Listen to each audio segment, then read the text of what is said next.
শেখ হাসিনার বিরুদ্ধে ইতিহাসের সবচেয়ে বড় মামলা, প্রমাণ মিলেছে ভয়াবহ সত্যের। বাংলাদেশের ইতিহাসে এমন দৃশ্য আগে কেউ দেখেনি। সাবেক ফ্যাসিস্ট প্রধানমন্ত্রী শেখ হাসিনা মানবতা বিরোধী অপরাধে অভিযুক্ত। আর এবার সরাসরি তার বিরুদ্ধে জমা পড়েছে তদন্ত প্রতিবেদন। কি আছে সেই রিপোর্টে, আর কি হতে যাচ্ছে সামনে? 2024 সালের জুলাই আগস্ট মাস, যখন ছাত্র আর সাধারণ মানুষ রাস্তায় নেমেছিল গণতন্ত্রের জন্য। সেই আন্দোলনের রাস্তায় রক্ত ঝরেছিল শতাধিক মানুষের, আর সেই রক্তের দায় তুলে দেওয়া হয়েছে শেখ হাসিনার কাঁধে।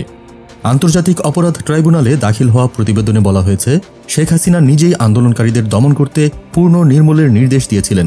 প্রতিবেদনে আরও বলা হয়েছে, সরকারি স্থাপনায় আগুন লাগিয়ে তা আন্দোলনকারীদের ঘাড়ে চাপানোর নির্দেশও এসেছিল তার কাছ থেকেই।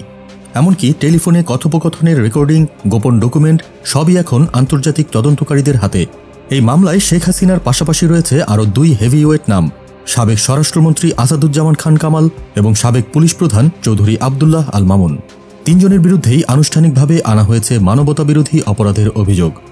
আন্তর্জাতিক অপরাধ ট্রাইব্যুনাল এখন মামলার বিচার প্রক্রিয়া শুরু করতে যাচ্ছে, কিন্তু একটা বড় বাধা, শেখ হাসিনা এখন ভারতের মাটিতে। বাংলাদেশ সরকার তার প্রত্যর্পণের জন্য ভারতের সঙ্গে আলোচনা চালিয়ে যাচ্ছে।